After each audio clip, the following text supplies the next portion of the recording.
भारत का एक ऐसा जिला जहां भूटान की सीमा से लगते जंगल, डुआर्स की चाय बागान और तीस्ता तोरसा के बाढ़ प्रभावित मैदान एक साथ मिलकर एक स्ट्रेटेजिक और इकोलॉजिकल लैंडस्केप बनाते हैं। ये है Alipurduar district. Welcome to India unlocked channel of Bodhganga academy, India का पहला डिजिटल डिस्ट्रिक्ट इंसाइक्लोपीडिया। आज हम कवर कर रहे हैं district number 28, Alipurduar district, west Bengal. ये लेक्चर प्रतीक भार्गवा के ओरिजिनल और वेल रिसर्च्ड नोट्स पर बेस्ड है, जो ऑथेंटिक, ज्योग्राफिकल, हिस्टोरिकल और एडमिनिस्ट्रेटिव सोर्सेज के एक्सटेंसिव स्टडी के बाद प्रिपेयर किए गए हैं। प्रतीक सर के डिटेल लेक्चर के लिए नीचे दिए गए लिंक को रेफर करें। तो चलिए शुरू करते हैं इस सवाल से कि आखिर अलीपुरद्वार सिर्फ एक और जिला है या इसका कोई गहरा स्ट्रेटेजिक और इकोलॉजिकल महत्व है। आइए समझते हैं कि यह भारत के लिए इतना इम्पोर्टेंट क्यों है। जरा इस नंबर को देखिए, लगभग 38%। ये कोई मामूली आंकड़ा नहीं है। इसका मतलब है कि अलीपुरद्वार का 1/3 से भी ज्यादा हिस्सा घने जंगलों से ढका हुआ है, और यही चीज इसे इंडिया के सबसे महत्वपूर्ण इकोलॉजिकल जोन्स में से एक बना देती है।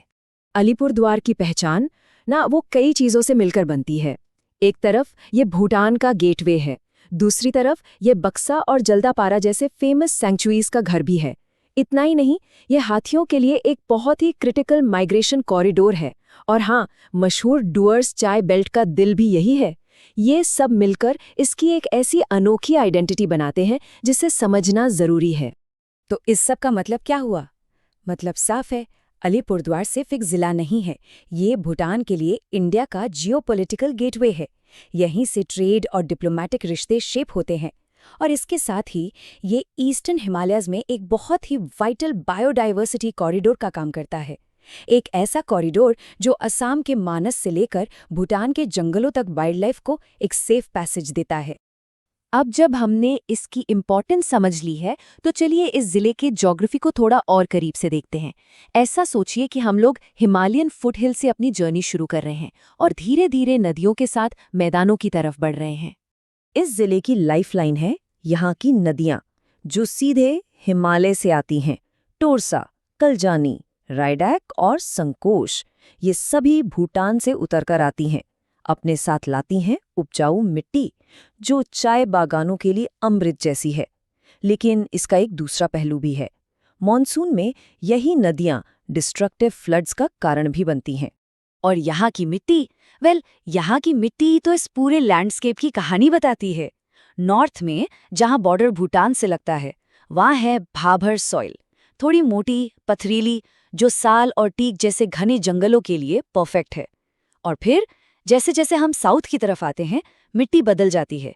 यहाँ मिलती है तराई सॉइल, काफी गहरी, ह्यूमस रिच और इतनी अच्छी कि इसे चाय की खेती के लिए ब्लैक गोल्ड तक कहा जाता है। चलिए अब थोड़ा टाइम में पीछे चलते हैं, देखते हैं कि इस जिले के पास्ट ने इसके प्रेजेंट को कैसे शेप किया है। बहुत पहले ये एरिया पावरफुल कामरूपा किंगडम का हिस्सा हुआ करता था।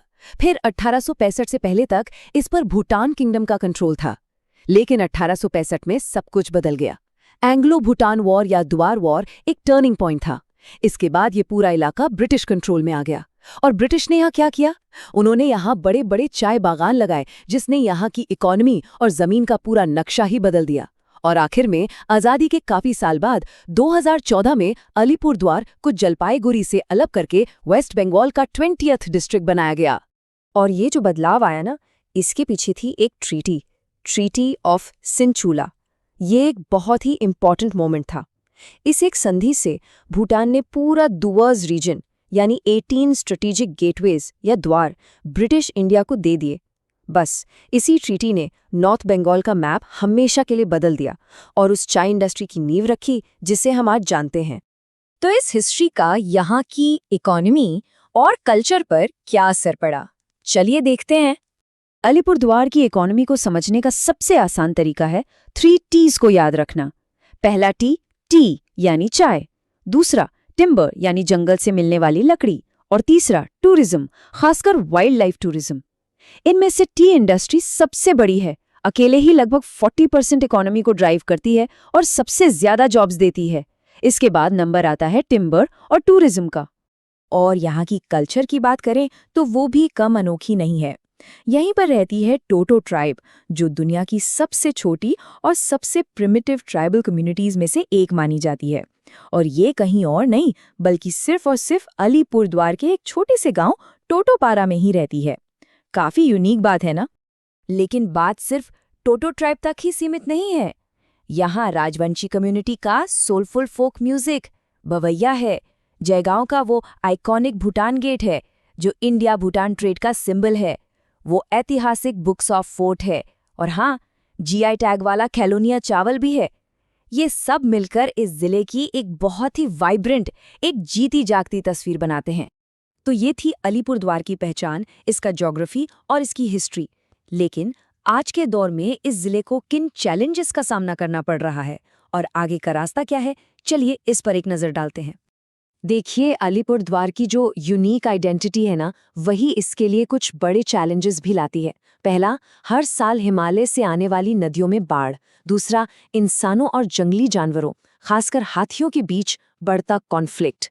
तीसरी बड़ी समस्या है यहाँ की इकोनॉमी का हद से ज़्यादा चाय बागानों पर डिपेंडेंट होना। और इन सब के ऊपर इसकी स्ट्रेटेजिक लोकेशन। ये इंडिया के उस सेंसिटिव चिकन्स नेक कॉरिडोर में है, वो पतला सा रास्ता जो नॉर्थ ईस्ट इंडिया को बाकी देश से जोड़ता है। इस वजह से यहाँ के इंफ्रास्ट्रक्चर पर हमेशा एक प्रेशर बना रहता है। लेकिन ऐसा नहीं है कि इन प्रॉब्लम से निपटने के लिए कुछ हो नहीं रहा, बिल्कुल हो रहा है। सरकारी इनिशिएटिव्स जैसे चाय बागान वर्कर्स के लिए 4 श्री हाउसिंग स्कीम और ह्यूमन एलिफेंट कॉन्फ्लिक्ट को कम करने के लिए green corridor projects in challenges से सीधे सीधे टैकल करने की कोशिश कर रहे हैं। अगर आपको इस टॉपिक का free sample PDF, practice MCQs और स्ट्रक्चर्ड नोट्स चाहिए तो डिस्क्रिप्शन में दिया गया टेलीग्राम चैनल ज्वाइन करें। ये notes UPSC, state PSC, SSC और सीयूईटी जैसे कॉम्पिटिटिव एग्जाम्स के सिलेबस को ध्यान में रखकर प्रिपेयर किए गए हैं। बोधगंगा एकेडमी का फोकस है ऑथेंटिक सोर्सेज पर बेस्ड, स्ट्रक्चर्ड और रिलायबल कंटेंट, ताकि एस्पिरेंट्स एक ही जगह से कंप्लीट प्रिपरेशन कर सकें। अलीपुरद्वार डिस्ट्रिक्ट सिर्फ एक बॉर्डर डिस्ट्रिक्ट नहीं, बल्कि भारत के ecological security, T economy, forest governance और हिमालयन गेटवे को समझने का एक इम्पॉर्टेंट केस स्टडी है।